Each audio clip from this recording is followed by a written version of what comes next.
Consider, if you will, the peculiar case of the matriculating business school student. After months of applications, interviews, and anxious waiting, they've received their coveted acceptance letter.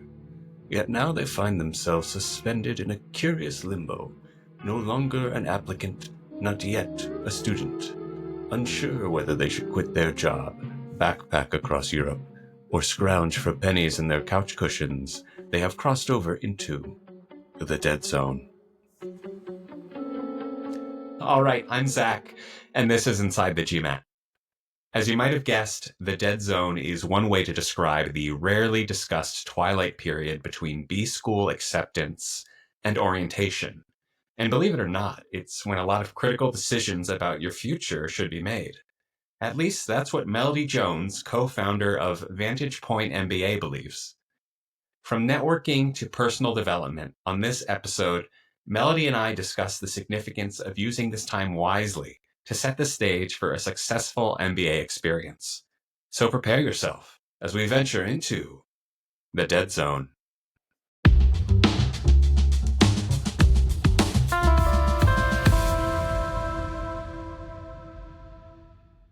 So I'm really excited to talk to you today because we're going to be talking about something that I think is often very overlooked in the business school journey. And I know before we jump in that you have your own business school journey that sort of informed your expertise and your guidance on this topic. So before we dive in, Melody, I'd love to hear more about you and your journey. Yeah, thank you. Thank you for asking. My journey started off as myself as a burnt out investment banker, honestly. This was, of course, back sort of pre-financial crisis. And then during the financial crisis, I was working at one of the failed banks, and sort of coming out on the other side of that time, I just sort of looked around and said, okay, is this all there is? And that's sort of where my MBA journey began, is to really go back to school and sort of redefine my career direction and really get back in touch with what I truly wanted to do with my life and with my career. So, as many applicants do, I hired an admissions consultant to help me on that journey.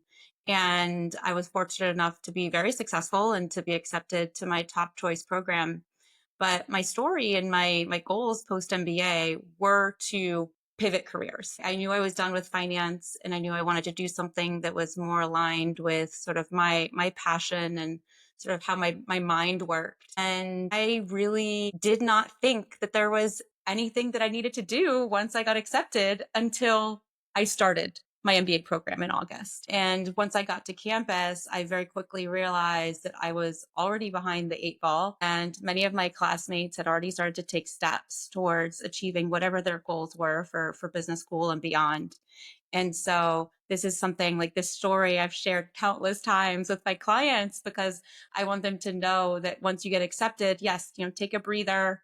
You might be a little bit burnt out from the application process, but don't waste the next, 4, 5, 6 months before you arrive on campus, because there's so much you can accomplish to help set your MBA experience up for success. I've heard this period between application acceptance and classes starting as the dead zone.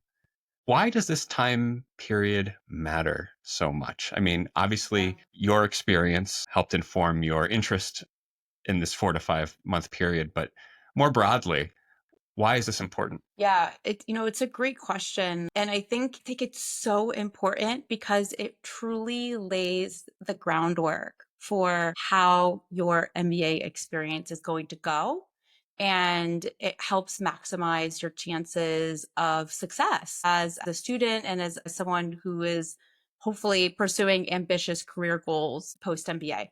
The way I look at it is first of all, your runway starts now, right? Your momentum, everything that is going to happen from here on out is actually created once you get that acceptance letter and once you start setting the tone for that MBA experience you're going to have.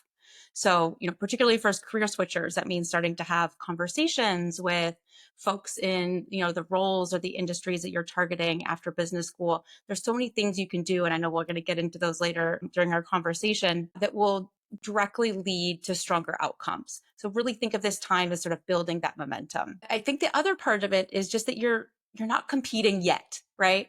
The competitive sort of nature and the FOMO, I'll call it, that happens once you're in business school is inescapable. But while you're still an admitted student, right, you're not competing just yet. And that's really powerful because you still have that room to reflect. You're not sort of looking left and right and constantly comparing notes, and you're not yet getting caught up in that group thing. And so you can really look inwards and determine how you are going to prioritize and lay the groundwork for that successful MBA experience. Let's take a step back. When do most MBA programs alert their accepted students that they've gotten in? Yeah, that's a great question. So, the MBA application sort of cycle, if you will, is typically divided into rounds. So, round one deadlines are typically in September through early October, and those decisions come out in December. And then round two, which is the other sort of major round for the full-time MBA programs in the US, those have January deadlines, and decisions are coming out through the latter half of March into early April. So whether you applied in round one or round two, there's also round three, but there's a very small percentage of applicants who apply in round three. So I'm really going to focus on those two major rounds. If you're accepted in December, you really have essentially 7 months, right, of gap period between when you've been accepted and when you need to show up on campus for orientation. And then for folks who are accepted in March or April, that timeline is really shrunk to, let's call it 3 to 4 months. So again, it can feel like a long time, but the time flies by quickly. And so that's why it's so important to be strategic about how you spend the time and to plan. Are the first steps that a student takes different depending on which round they were accepted in? Well, good question. I don't think the steps are different. I think sort of the timeline is compressed, right? If you get that decision in March versus December, for example, the first thing that students are hopefully faced with, right, is actually trying to decide which MBA program to accept. And that's sort of the step one is most MBA programs will host admitted student weekends on campus, or admitted student days, at least, where you get to meet fellow admitted students and kind of, this is the school's sort of last opportunity to woo their accepted students and hope that they convert that offer into an acceptance. And so deciding on the school is step one. And it's going to be a really tough decision for some folks. But once that decision is made, then you really need to start kind of that planning phase and laying out the timeline for how you want to spend those, like I said, 4 to 6 months. You mentioned in your own story this concept of being prepared for the classroom. Yeah. And I'm wondering, in your opinion, what are some skills that students should brush up on before they begin? Yeah. I mean, academic readiness is a big one, particularly for folks who aren't coming from sort of traditional business backgrounds or heavy quantitative backgrounds. Most MBA programs will have some sort of structured core curriculum, but these are not your typical 101 classes, right? These are master's level classes. They move at a fast pace. And so you really want to be ready to hit the ground running and have some kind of a foundation so that, you're not just getting completely overwhelmed from day one when you walk into the classroom. So there's a couple of things that we recommend that applicants consider once they've been accepted to business school and they feel like they might need a little bit of extra support on the academic readiness front. Number one, this is going to sound super basic, but, just brush up on your Excel skills. Excel is still kind of the backbone of any work that you're going to do in any class in business school, from accounting to corporate finance to statistics to anything else. So if that's not your strength, I would definitely recommend sort of getting comfortable in that program. But I would say more broadly, making sure that you have a basic understanding of accounting and finance and statistics are just going to be really, really helpful so that you're not learning all of the material in the classroom once you get to business school on day one. There's programs like MBA Math that you can take that are low price point. You can typically sort of bang those out in a weekend or two, but really give you a nice foundation and brush up in the subjects. Wharton has a wonderful Coursera program I believe it's called Business Fundamentals or Foundation of Business. And it just walks you through those subjects again at an intro level. So those are just some things you can consider to help you sort of be familiar with the subjects once you get to campus on day one. And honestly, some MBA programs even require you to take them. I know Tuck in the past has asked admitted students to take MBA math, for example, just to make sure that they're ready to tackle the rigor of the MBA curriculum once they get there. When I think back to my business school journey, I remember that I was going to stay employed for as long as I possibly could because I needed the money. So is the advice that you have different between those who are currently employed and those who are unemployed? Yeah, it's so funny you say that because I felt that. I was in that exact same boat. I worked till the very, very last minute. I wanted to save every penny. And frankly, I don't know if you feel this way, but I think that was an extremely short-sighted perspective. I think that, I don't even remember how much money I saved, but I'm pretty sure it was inconsequential in the larger scheme of how much my MBA program cost and the value that I could have gotten out of that time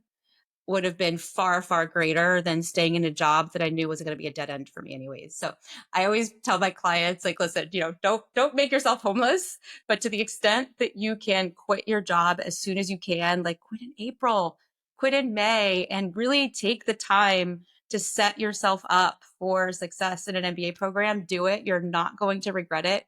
Time is the only currency that is not replenishable and you're never going to get it back. So you want to make the most of it. What's that advice for folks who are listening to this and are currently employed and getting ready to start? Yeah. Yeah. So, I think the advice is different for folks who are sort of looking to remain on the same career track or sort of general industry for folks who are career switchers, right? I think the dead zone, if you will, becomes that much more critical for someone who's contemplating a career switch. And for those folks, that's really where sort of leaving your job as soon as you can and then using that time to prepare yourself to be more attractive and competitive for recruiting is such a valuable way to spend that time. Because remember, once you get to campus, and I'm going to use sort of my own experience as an example. My background was in finance, investment banking, and I was targeting marketing and brand management roles post MBA.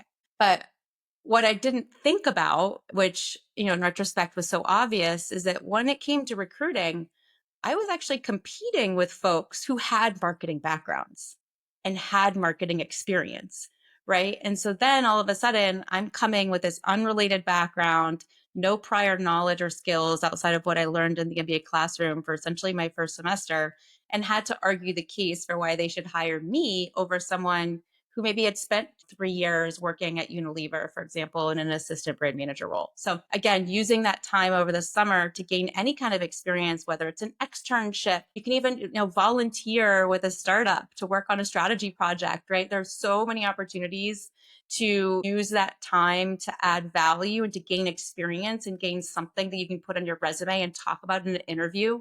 And for me, that was one of my biggest regrets, that I didn't do that. And thankfully, my recruiting experience worked out. But I would say I probably would have had more options and would have been a lot less stressed if I'd felt sort of more confident going into that process from the get-go. And what about folks who are currently unemployed? Yeah. So, for that, again, I don't know if my answer is that different. Typically business schools are admitting students when they are employed. And I find that oftentimes if you are not employed sort of earlier on in the MBA admission cycle, it's due to a layoff or due to or unforeseen circumstances. Again, I don't think my advice would be that different for those folks, is just to use the time wisely and don't present too much. You don't want to present too much of a resume gap. So if you are unemployed and you decide you're not going to seek full-time employment before you begin business school, again, you want to use that time to build a skill set or gain experience that will be additive to your story that you can then use again to talk about in recruiting, so that you turn that gap, right, or that time period on your resume into a positive as opposed to something that you need to explain or mitigate. One sort of strong encouragement I will say too is to really focus on networking and relationship building during this time. So far we talked about academic readiness, and sort of we talked about, very tangible experience, right? Or sort of credentials that you can add to your resume to help make you more competitive in the recruiting process. But just as valuable is starting to build those relationships. Yes, with your classmates, but also, once again, whether or not you're looking to remain in your industry or to pivot or switch, it's never too early to start having informational conversations, introductory conversations, right? As soon as you're admitted, you get access to a .edu email address. And that is gold, because all of a sudden you are reaching out to employers as a student, no longer as someone who is looking for a job and wants to get something from them, right? And so anyone sort of in the business world is going to be more likely to reply to a .edu email address, especially if they went to that program. And so you can really use that to your advantage to just start setting up coffee chats, or virtual chats, of course, work as well, with industry professionals or just with folks who are going to help give you more knowledge or start to build that network that's going to be supportive in your recruiting process. What are some other examples of networking that you can do once you've become admitted? I understand the benefits of reaching out to employers, but what about fellow students? Absolutely. No, I mean, fellow students are your best friends, literally, but also, remember, they were all employed, right? And had very successful careers before they embarked on the MBA application process. And so they equally will have connections and relationships within their former employers or industries who can help support you on that journey. So absolutely connect with MBA, with other students, not just, yes, for the beauty of the friendship and for expanding your network and expanding your relationships and perspectives, but they can also be incredible advocates for you in the recruiting process. And I think it's often overlooked because folks tend to kind of gravitate towards more senior members of an organization, but that's not always the case. One thing I just kind of want to put out there as well in terms of networking and education is to really do your research and understanding how your desired post MBA industry or role recruits and what that timeline looks like. I think students are often very surprised by how quickly on-campus recruiting begins when they get to school. Consulting and finance recruiting begins like literally 2 or 3 weeks after orientation, which is just incredibly, incredibly fast. And so you want to be aware of that and make sure that you're ready and prepared. I know the top consulting firms, many of them actually have pre-MBA programs that you can apply to, and they're virtual, and it gives you an opportunity to start building out those networks and start to understand more about what the consulting experience is like. And some of them even offer sort of guaranteed interviews for the summer internship for folks who participate in those programs. So again, it's just about educating yourself and really going into it with eyes wide open. What about school-specific social media groups or forums? Yes, absolutely. Join them all. No, I mean, once you've sort of committed to a program, yes, your class is going to have a WhatsApp group. There's probably going to be a Slack group even. Join those, hear what people have to say. Obviously, you don't need to respond to every single message, but it just helps to start getting plugged in, hear what other people are saying, and also use them to crowdsource information. Say, hey, I'm thinking about doing this. Is anyone else interested in joining me? Or has anyone else seen this before? And to start getting that feedback is incredibly valuable, since everyone there is sort of navigating uncharted waters. So we've talked about what to do with your current career or how to make yourself more attractive to recruiters during this time period. We've talked a little bit about relationship building and professional development, but what about personal development? Yeah. And I'm not at all insinuating that you should be spending your entire sort of dead zone grinding, right? That is not the way to start your MBA program on the right foot. Obviously, you want to keep all of these things in mind and make sure you're factoring them into your plans. But I think travel and just taking some breathing room to relax and have downtime is essential. It's not a nice to have. It truly is essential, because for most folks who are about to go to business school, they've had pretty intense careers. They've worked demanding schedules. If they're in client services, they're on call kind of 24/7 almost. And business school is similarly intense. It's different, but the intensity is still there, and the level sort of activity and busyness is going to be there. So taking that time to travel, ideally with your future classmates, it's a great way to bond, and it's a great way to kind of start building in and building that network before you even set foot on campus for orientation. And just relaxing, spending time reflecting on your goals. Make sure that the goals that you spent so much time writing about in your essays and talking about in the interview are truly aligned with what you want to do, and just feel a lot of hopefully confidence and ease about going into this program and really capitalizing on this truly, truly transformational experience you're about to have. I remember just shaking in the weeks before classes started. I was so scared. And I was trying to think, what is scarier than this to me? And I came up with a list. And one of the things that I felt was scarier than starting business school was trying to do stand up comedy. And I told myself, if I can do stand up comedy, I can do business school, because that's really putting yourself out there, really getting immediate feedback on your performance. And maybe I'm a glutton for punishment, but I did that. I signed up for an open mic. Wow. I did a 5-minute set, and it was so scary. Ended up being very rewarding as an experience, but it actually calmed my nerves quite a bit. And maybe I'm an outlier, but what do you think about that sort of psychology or approach? I love it. I love it. I think that imposter syndrome, I'll call it, right, is feeling like, wait, was it a mistake that I got accepted? Like, look at all these other people. They've done so many more amazing things than I have. That feeling is real. And particularly, again, if you don't have a business or quant background, I think sort of the idea of going back into the classroom can be terrifying as well. And I think anything that you can do to help build your confidence is going to add tremendous value to your MBA experience, right? And how you show up on campus, how you show up to your classmates. And obviously, you had a great story to share with everyone. I mean, that's amazing. That's right. I have a great story, a couple good jokes. Maybe I'll sprinkle them throughout the There you go. podcast going forward. Yeah. Speaking of building your confidence, are there any reading materials that you would suggest to help aid in this? Yes. I love a good book recommendation. I'm a big reader. Yeah, I was thinking about this actually in preparation for this conversation today.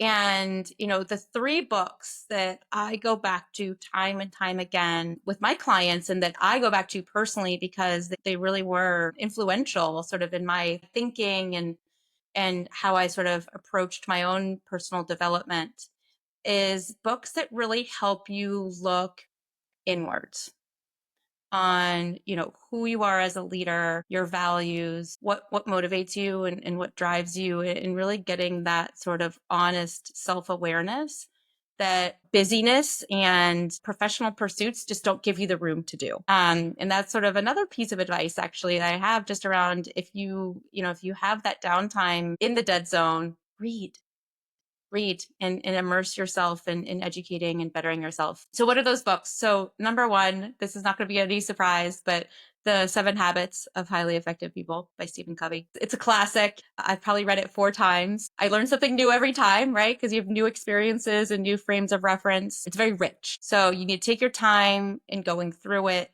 But I think in terms of preparation for an MBA program to really help prepare you, particularly for the leadership development curriculum, there's nothing that compares. I think for folks who are still a little bit shakier on sort of their professional goals, or maybe they had could have one plan A that they were targeting and that was part of their application story, but maybe there's a couple of other things that have been kind of rolling around in the back of their mind that they want to explore in business school. Before you get influenced by what everyone else is doing and letting the FOMO pull you in different directions, I think, again, turning inward is such a valuable exercise. One book that I found really helpful in my application experience, and I've heard amazing feedback from so many of my clients on this as well, was What You're Really Meant to Do by Robert Stephen Kaplan. And it really, again, doesn't sort of lead you on a journey of external research and validation and conversations. It's much more about looking inward and really understanding what drives you. Because, to me, going back to business school is about so much more than just getting that next promotion or making more money. I mean, all of those things are amazing. And of course, we all need to live. But more importantly, and this is the case for me and the case for so many of my clients, is that going back to business school was about giving you a empowering platform to go after the dreams that maybe you didn't feel equipped to go after, or certainly didn't have the confidence, or you didn't dare go after them before. And really owning that and being alongside other people that are on that same journey of self-discovery is just incredibly powerful. And again, reading that book can just help you get in that mindset and help you start that self-reflection process. I hear that so much. That resonates so much. I have to read this book.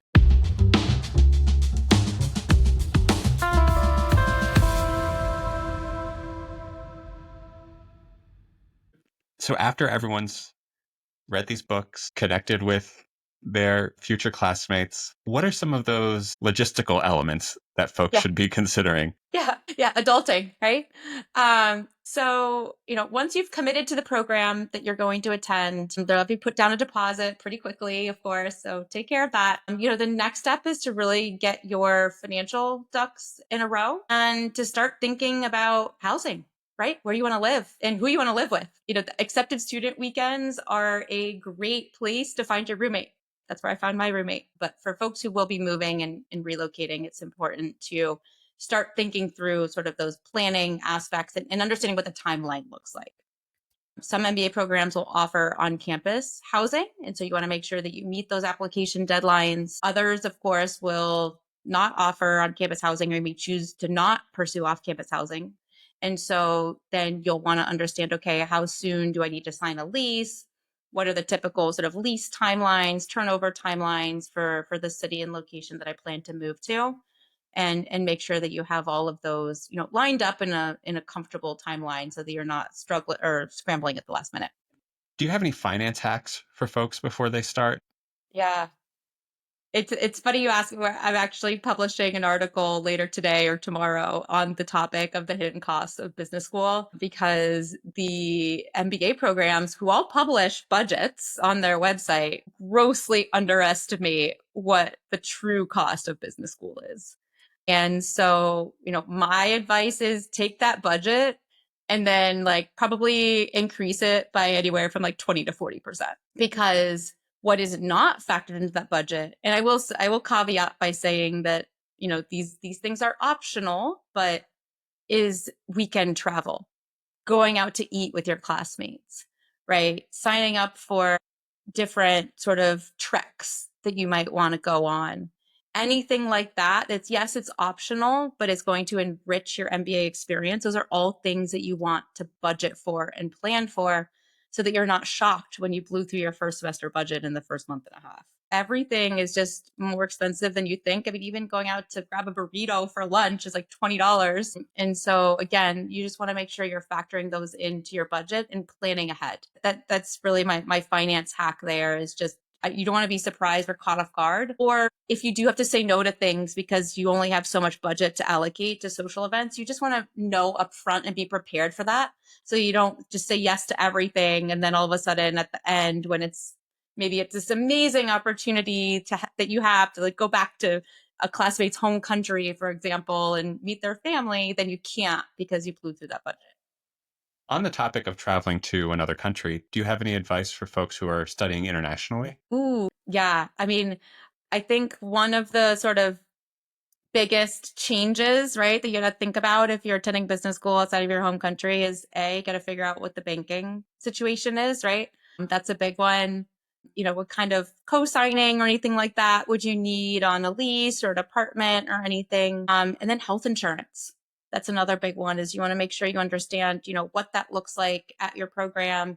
If there's any, appointments, vaccines, anything like that you can get out of the way through your prior health system before you move.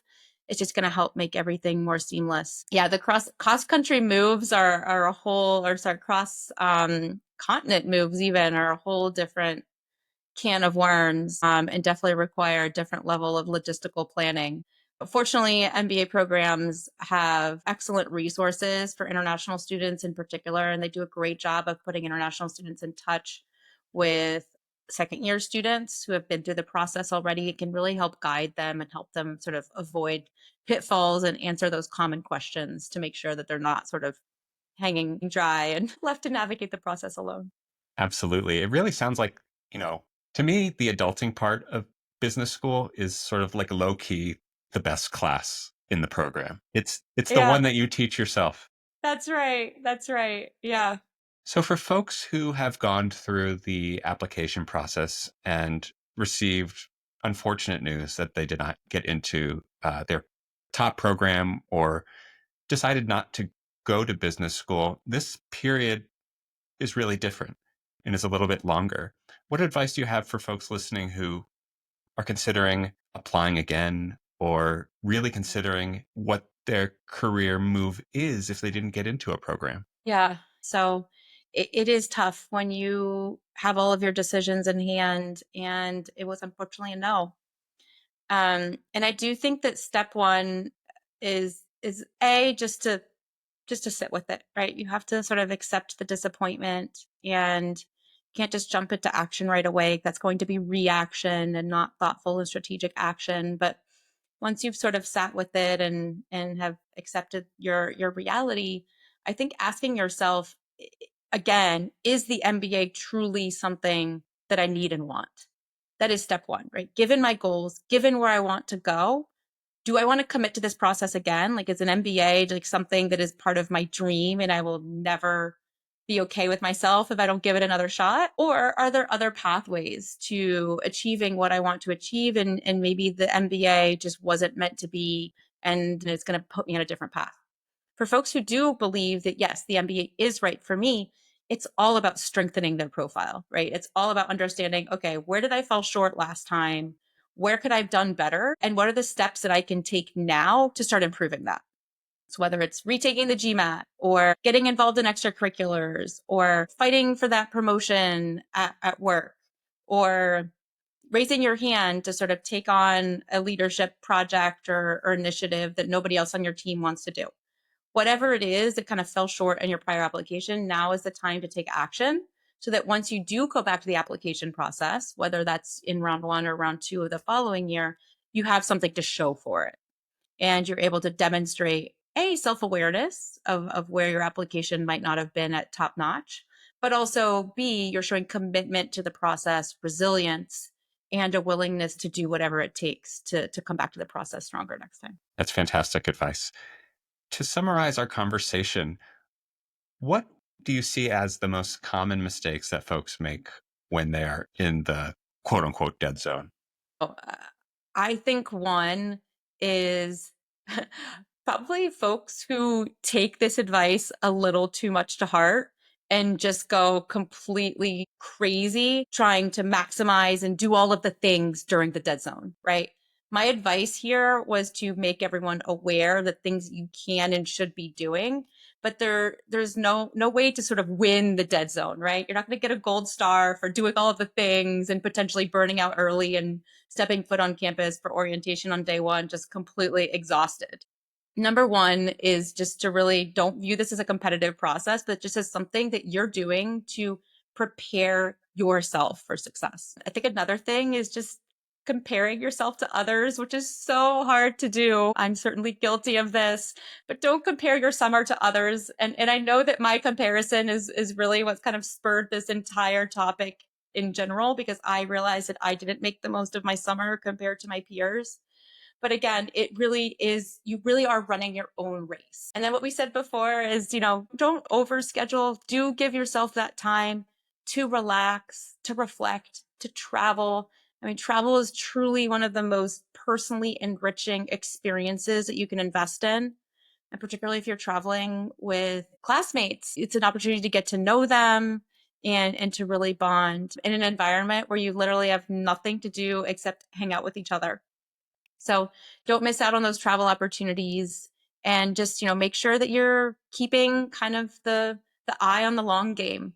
What we talked about earlier, don't get so caught up in wanting to save that extra $100 when in reality that time could be spent doing something that will have a much larger payoff in terms of your MBA experience and beyond. And really just enjoy the time. It's a gift. Time, again, is the only non-renewable resource we have. So enjoy it, make the most of it, prepare, and really set yourself up to step foot on campus on day one of orientation, ready to seize the day and have an incredible MBA experience. So, Melody, for folks who are on their business school journey, how can they get in touch with you? So I'm the founder of Vantage Point MBA Admissions Consulting. So it's not just me. I have an incredible team behind me of 25 MBA admissions consultants who are both graduates of top MBA programs, as well as former admissions directors of MBA programs. And so we work one-on-one with applicants to guide them and coach them through the entire application process and enable their dreams of getting into a top MBA and being as successful as possible in the process. So if you want to chat with us, we offer a free initial consultation where you can just get to know us a little bit better and we can talk through how we can help you in your MBA journey. If you want to request a consultation, you can go to our website, www.vantagepointmba.com. And then if you want to go straight to the consultation request page, you can go to www.vantagepointmba.com/request-consultation. It's a quick form for you to fill out so we can understand a little bit more about you before we chat. And then you'll get on our calendar. That's great. Thank you so much, Melody, for making yourself available, not just for the podcast, but for everybody out there on their business school journey. Thank you so much, Zach. It's been a pleasure.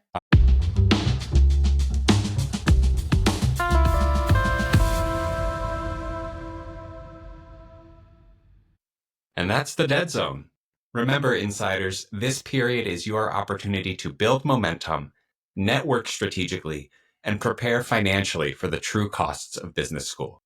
Whether you're securing housing, planning international logistics, or simply processing emotions after decisions, how you use this time can shape your entire MBA experience.